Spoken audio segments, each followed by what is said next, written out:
Botany botany हम लोग वनस्पति विज्ञान को कहते हैं, और बॉटनी में हम लोग क्या करते हैं, तो स्टडी ऑफ प्लांट यानी प्लांट के अध्ययन को हम लोग बॉटनी कहते हैं। इसमें हम लोग पेड़ पौधे का अध्ययन करते हैं। और प्लांट क्या है, तो वो लिविंग है। लिविंग हम लोग किसे कहते हैं, तो वो सजीव को कहते हैं। और फादर ऑफ बॉटनी कौन है, तो वो थियोफ्रास्टस हैं। थियोफ्रास्टस ने एक बुक लिखा है, उस बुक का नाम है the historian of plantarum. The Historia of plantarum. और इस बुक में क्या है, तो इसमें हम लोग प्लांट मॉर्फोलॉजी का अध्ययन करते हैं। प्लांट मॉर्फोलॉजी का अध्ययन करते हैं, जिसको हम लोग बोलते हैं पादप अकारिका हिंदी में। और ये क्या है, इसको हम लोग बोलेंगे जू प्लांट्स के बारे में बताना। इससे हम लोग क्या पता चलता है, तो जू प्लांट्स के बारे में पता चलता है। इसमें बताया गया इस बुक में प्लांट मॉर्फोलॉजी के बारे में एक्सप्लेनेशन दिया गया है, एक्सप्लेन किया हुआ है।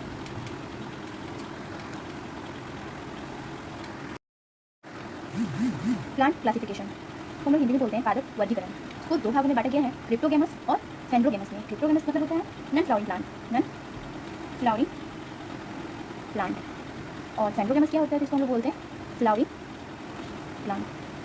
तो क्रिप्टोगेमी जो है, इसको हम लोग तीन भागों में डिवाइड करते हैं। पहला है थैलोफाइटा, दूसरा है ब्रायोफाइटा, तीसरा है टेरिडोफाइटा। और फेंड्रोगेमस क्या है, जिसको हम लोग फ्लावरिंग प्लांट कहते हैं। इसको हम लोग दो भागों में डिवाइड करते हैं। पहला है जिम्नोस्पर्म, दूसरा है एंजियोस्पर्म। और एंजियोस्पर्म फिर से वो दो भागों में डिवाइड होता है, पहला है डाइकोट और दूसरा है मोनोकोट। और ये हो गया हम लोग का प्लांट क्लासिफिकेशन का एक चार्ट, जो कि हर एक एग्जाम में बहुत इंपॉर्टेंट है। एंजियोस्पर्म जो है, हम लोग दो भागों में डिवाइड करते हैं, डाइकोट्स और मोनोकोट, यानी कि द्विबीजीय और एक बीजीय। क्रिप्टोगेमस क्या होता है, क्रिप्टोगेमस में ना ही तो बीज होता है और ना ही पुष्प होता है, यानी कि उसमें सीड भी एब्सेंट होता है और फ्लावर भी एब्सेंट होता है। उसको हम लोग क्या कहते हैं, क्रिप्टोगेमस, यानी कि नॉन फ्लावरिंग प्लांट। और फेंड्रोगेमस किसको कहते हैं हम लोग, फेंड्रोगेमी, तो इसमें बीज भी प्रेजेंट होता है और फ्लावर भी, यानी कि इसमें दोनों ही प्रेजेंट होते हैं, इसमें बीज और पुष्प दोनों होते हैं, तो उसको हम लोग कहते हैं फेंड्रोगेमी। और क्रिप्टोगेमस क्या है, तो इसमें सीड भी एब्सेंट है और फ्लावर भी एब्सेंट है। क्रिप्टोगेमस निम्न समूह में बांटा गया है, उसको हम लोग क्रिप्टोगेमस को डिवाइड करते हैं। तो पहला है थैलोफाइटा।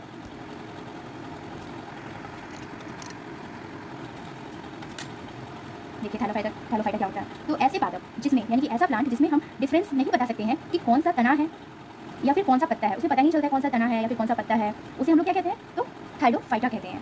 बीज और पुष्प नहीं पाए जाते हैं, यानी कि इसमें सीड भी एब्सेंट होता है, फ्लावर भी एब्सेंट होता है, और इस पादप में संवहन उत्तक तंत्र भी एब्सेंट होता है, नहीं होता है इसमें।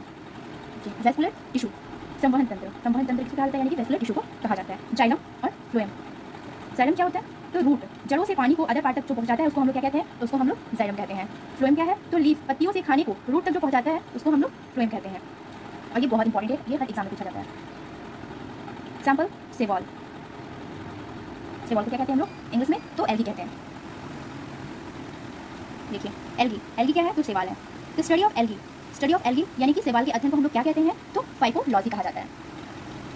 थैलोफाइटा फ्लोएम में आती है। थैलोफाइटा किस में आता है, तो वो फ्लोएम में आता है ना। और इसकी आवृत्ति कैसी है, तो सिंपल थैलॉइड है, यानी कि थैलस जैसी होती है एल्गी का आकार। इसमें हरित लवक यानी कि क्लोरोफिल क्या होता है, तो पाया जाता है, यानी कि इसमें क्लोरोफिल प्रेजेंट होता है। इसमें संयोजी उत्तक नहीं पाया जाता। जाइलम एवं फ्लोएम नहीं पाया जाता, इसमें जाइलम और फ्लोएम नहीं पाया जाता है, किसमें, तो एल्गी में। शैवाल की सेल वॉल कोशिका सेल्यूलोज से मिलकर बनी होती है। सेल वॉल का जो वो होता है, आउटर मोस्ट कवरिंग होता है, क्या कहते हैं, उसको सेल वॉल कहते हैं। वो क्या से मिलकर बनता है, तो सेल वॉल और सेल्यूलोज दोनों से मिलकर बना होता है। प्रकाश संश्लेषण की क्रिया होती है, इसमें फोटोसिंथेसिस भी होता है, यानी कि प्रकाश संश्लेषण होता है। सेवाल स्वपोषी होते हैं। ये कैसे होते हैं, तो स्वपोषी होते हैं, यानी अपना खाना खुद बनाते हैं, किसी पर डिपेंड नहीं होते हैं। सेवाल एक्वेटिक, यानी कि पानी में पाए जाते हैं, साधारण पानी में भी वो और समुद्री पानी में भी, यानी जो सेवाल जो है जिसको हम लोग एल्गी कहते हैं, वो दोनों में ही पाए जाते हैं। समुद्री पानी में पाया जाता है, जो साधारण पानी होता है, मीठा पानी जिसको हम लोग बोलते हैं, उसमें भी प्रेजेंट होता है, और समुद्री पानी जो नमकीन होता है, लेकिन वो दोनों में ही पाए जाते हैं। सेवाल, ये इंपॉर्टेंट लाइन है, ये हमेशा पूछा जाता है कॉम्पिटिटिव एग्जाम में। सेवाल सिम्बायोटिक रिलेशनशिप के अंदर रहता है, यानी कि सहजीवन संबंध के अंदर आता है। कौन आता है, तो सेवाल आता है, उसको हम लोग क्या कहते हैं, तो सिम्बायोटिक रिलेशनशिप कहते हैं। इसका एग्जाम्पल क्या हो जाएगा, तो लाइकेन को, इसका एग्जाम्पल लाइकेन हो जाता है। सेवाल प्लस कवक मिलाकर ये क्या है इसका, तो ये एक हाइब्रिड है। स्लॉथ बियर क्या है, तो ये एक एनिमल जानवर है, यानी एनिमल है, यानी वो एक जानवर है। और वो हम किसको कहते हैं, स्लॉथ बियर, तो ये एक आलसी भालू के साथ रहते हैं, यानी उसे एक आलसी भालू बोला जाता है। शैवाल संग्रहित खाना शैवाल में किस रूप में रहता है, तो शैवाल जो है ना, वो स्टार्च के रूप में रहता है, रूट में। शैवाल में प्रजनन कैसा होता है, रिप्रोडक्शन कैसा होता है एल्गी का, तो वो फ्रेगमेंटेशन, विखंडन के द्वारा होता है, और जो स्पोर्स के द्वारा होता है, यानी बीजाणुओं द्वारा भी होता है। यूज ऑफ एल्गी, तो ये क्या करता है, ऑक्सीजन देता है, ठीक है, CO2 plus H2O plus C6H2O6 plus O2 बाहर करता है प्लस H2O, यानी कि CO2 में स्थिरीकरण में होता है। फूड की तरह खाए भी जाते हैं शैवाल को, यानी कि फूड में उपयोग किया जाता है, खाने में भी उपयोग यूज होता है कौन, तो शैवाल यानी कि एल्गी। इसमें बहुत ज़्यादा प्रोटीन पाया जाता है, यानी कि एल्गी बहुत ज़्यादा इसमें प्रोटीन प्रेजेंट होता है, जो खाने से हम लोग को प्रोटीन मिलता है। इसका एग्जाम्पल हो जाएगा कोलेरा, सबसे ज़्यादा प्रोटीन होता है, अंतरिक्ष यात्री खाने के लिए ये ले जाते हैं। माइक्रोबायोलॉजी लैब में कौन सी शैवाल यूज लेते हैं, तो जेल बनाने में। अब अगर जेल बनाने में इसका यूज होता है, किसका, तो एल्गी का, यानी कि शैवाल का यूज जेल्डिंग और ग्लेसेलेरिया में भी यूज होता है। फोटोसिंथेसिस यानी कि प्रकाश संश्लेषण। प्रकाश संश्लेषण की खोज सबसे पहले शैवाल में क्लोरेला व वॉलेनिया शैवाल में उपयोग में किया गया था। टाइप्स ऑफ एल्गी, कितने टाइप्स के एल्गी होते हैं, तो मेनली 4 टाइप्स के एल्गी होते हैं। पहला है हरी शैवाल यानी ग्रीन एल्गी, वरना क्लोरोफिलिया क्लोरोफाइसी यानी कि इसमें हरी लवक भी होता है, ये A and B टाइप के होते हैं। इसका एग्जांपल हो जाएगा वॉलवक्स या फिर कारा। ब्राउन शैवाल, इनको फ्रियोफाइसी भी कहा जाता है, वरना फ्रियोकोजेंथी के कारण भूरा रंग होता है, इसको A and C टाइप बोला जाता है। एग्जांपल इसका ल्यूमेरिया को कहते हैं। रेड शैवाल, इनको रेडियोफाइसी कहा जाता है क्योंकि ये रेड कलर के भी होते हैं, इनको रेडियोफाइसी भी कहा जाता है, वरना इसका कैसा होता है, फाइकोइथीन होता है, इसका टाइप कैसा होता है, तो A और B होता है। एग्जांपल जोलिडियम होता है। चौथा जो है वो इंपॉर्टेंट है, नील हरित शैवाल, ये आपसे पूछा जाता है एग्जाम में, इनको साइनोफाइसी भी कहा जाता है और इसका वर्णक क्या है, तो साइकोसिएनिन कहा जाता है। इसका एग्जांपल हो जाता है एनाशेना। कौन सा क्वेश्चन है, कौन से शैवाल को उर्वरक खाद के रूप में भी यूज में लेते हैं, तो राइट आंसर हो जाएगा एनाबेना एंड नॉस्टिक। दूसरा है ब्रायोफाइटा, इन्हें उभयचरी पादप कहा जाता है क्योंकि ये लैंड में और वाटर में दोनों में ही रहते हैं। ब्रायोफाइटा थैलस जैसी इसका आकार होता है। जाइलम और फ्लोएम नहीं पाया जाता है, यानी जाइलम और फ्लोएम होता है, इसमें एब्सेंट होता है। क्लोरोफिल पाया जाता है, इसमें क्लोरोफिल क्या होता है, तो प्रेजेंट होता है, फूड बनाता है ये खुद से, ये स्वपोषी होता है। नर प्रजनन अंग इसका क्या होता है, तो एंथीडियम होता है, और मादा प्रजनन अंग क्या होता है, तो आर्किगोनियम होता है। ब्रायोफाइटा के पादप में राइजोइड्स पाए जाते हैं, जोड़ों को बोलते हैं। ब्रायोफाइटा का एग्जाम्पल है ये लिवरवुड प्लांट और मोसेस, सॉफ्ट पादप होते हैं और छुई हुई जैसे होते हैं, ये सब इसके एग्जाम्पल है। मार्केंसिया और दूसरा है फ्यूमेरिया, ये रफ डायग्राम है। सबसे बड़ा ब्रायोफाइटा कौन होता है, तो डाउसोनिया कहते हैं, जो कि 3 से 6 सेंटीमीटर का होता है, और सबसे छोटा ब्रायोफाइटा क्या होता है, तो जुक्सिस को कहते हैं, जो कि 3 से 4 mm होता है। उसके बाद आ जाता है टेरिडोफाइटा, धरती पर सबसे पहले आने वाला पादप, यानी कि नील हरित शैवाल के बाद जो है वो टेरिडोफाइटा ही है। इनमें जाइलम और फ्लोएम दोनों ही पाए जाते हैं, जाइलम और फ्लोएम क्या होता है, प्रेजेंट होता है। संवहनी तंत्र यानी कि वेस्कुलर टिश्यूज में प्रेजेंट होता है, पाया जाता है। मिट्टी में, छाया में, ठंडक वाले स्थान पर ये उगते हैं। कहाँ उगते हैं, तो मिट्टी में भी उगता है, छाया में भी उगता है, और ठंडक वाले जगह पे भी ये उग जाता है। इसका एग्जांपल हो जाएगा फर्न। टेरिडोफाइटा को प्लांट जगत का सरीसृप कहा जाता है, यानी कि पानी की जरूरत के कारण इसको सरीसृप कहा जाता है।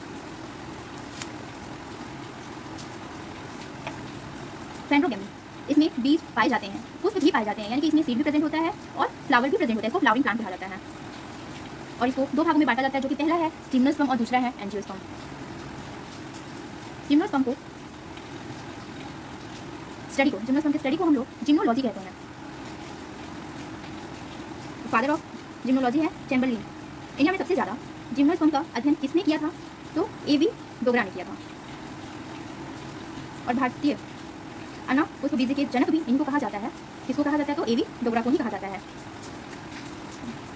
इनमें सदाबहार पादप आते हैं, काष्ठी पादप भी अनावृत्तीय बीज के में आते हैं। इन्हें जीरोफाइटिक वाला जाता है, कहा जाता है, जीरोफाइटिक वाला भी कहा जाता है। ऐसे पादप जो कम पानी में उग जाते हैं, यानी कि पानी का ज़्यादा जरूरत ही पड़ता है जनरल को, अगर जहाँ कम पानी भी है वहाँ पे भी ये उग जाते हैं।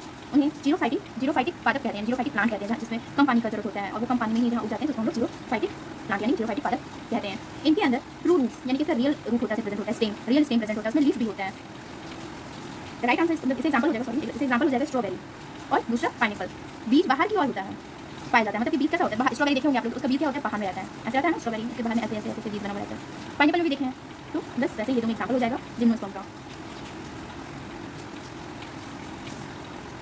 एंजियोस्पर्म, ये पुष्प देने वाले पौधे होते हैं, यानी इसको हम लोग फ्लावरिंग प्लांट कहते हैं, है ना। ये फूल होता है, इसमें फूल होता है, इसमें बीज फल के अंदर पाए जाते हैं। और क्या होता है, इसके बीज जो क्या होता है, इसमें बीज और फल के अंदर पाए जाते हैं। इसमें बीज फल के अंदर, जैसे कि एप्पल हो गया, सेब के अंदर हम लोग बीज मिलता है, मैंगो के भी अंदर बीज रहता है, रोटी होता है, ग्रेप्स खाते हैं तो हम लोग अंगूर, उसके अंदर भी क्या होता है, तो बीज प्रेजेंट होता है। तो ये सब तीनों एग्जाम्पल ये किसके हैं, एप्पल, मैंगो और ग्रेप्स जो है ये एंजियोस्पर्म के एग्जाम्पल है। इसमें यानी कि फ्लावर प्रेजेंट होता है और बीज भी प्रेजेंट होता है। बीज कहाँ होता है, तो फल के अंदर पाए जाते हैं। रूट, स्टेम, लीफ, फ्लावर सब पाए जाते हैं, इसमें सब प्रेजेंट होते हैं और ट्रू होते हैं। इसमें चंबल पादप सबसे ज़्यादा पाए जाने वाले पादप बोले जाते हैं, ये सब बहुत ज़्यादा पाए जाते हैं। मैंगो, एप्पल, मैंगो और ग्रेप्स, ये तीनों क्या है, तो ये एंजियोस्पर्म के एग्जाम्पल है। सबसे बड़ा एंजियोस्पर्म में कौन सा पाया जाता है, इसका एग्जाम्पल क्या है, सबसे बड़ा आखिरी बीज वाला यानी कि एंजियोस्पर्म कौन सा है, तो यूकेलिप्टस को कहते हैं, जो कि 100 mg का होता है। और सबसे छोटा एंजियोस्पर्म है तो उल्फिया, जो कि 0.2 mm का होता है। टाइप्स ऑफ एंजियोस्पर्म, दो टाइप का होता है एंजियोस्पर्म, एक होता है डाइकोट और दूसरा होता है मोनोकोट। डाइकोट क्या होता है, तो दो बीजीय पादप जो होता है उसको हम लोग डाइकोट कहते हैं, और जो एक बीजीय होता है उसको हम लोग मोनोकोट कहते हैं। तो डाइकोट में क्या हो जाता है, तो ऐसा बीज जो दो बार पार्ट में बट जाता है ना, कि जो हम लोग उसको ऐसे खोलेंगे तो दो पार्ट में बच जाएगा। एग्जाम्पल हो गया आपका चना फुला के लेके आए उसको अलग करके कैसे वो ज्वाइन करता है, ऐसे तोड़ने से दोनों अलग हो जाते हैं, तो वो चना इसका बेस्ट एग्जाम्पल है। ऐसे बीज जो दो बराबर पार्ट में बट जाए, है ना, उसको हम लोग डाइकोट कहते हैं। इसका एग्जाम्पल हो जाएगा मैंगो, आम, ग्राम यानी चना, नट यानी मूंगफली, आमंड यानी बादाम, काजू और पल्स यानी कि दाल। और एक बीज क्या होता है, यानी कि मोनोकोट, तो एक बीज पत्र पाया जाता है, जिसमें एक ही पाया जाता है। एग्जाम्पल क्या हो गया, राइस हो जाएगा, वीट हो जाएगा, गन्ना हो जाएगा, इसमें क्या होता है, एक ही रहता है। Thank you for watching this video.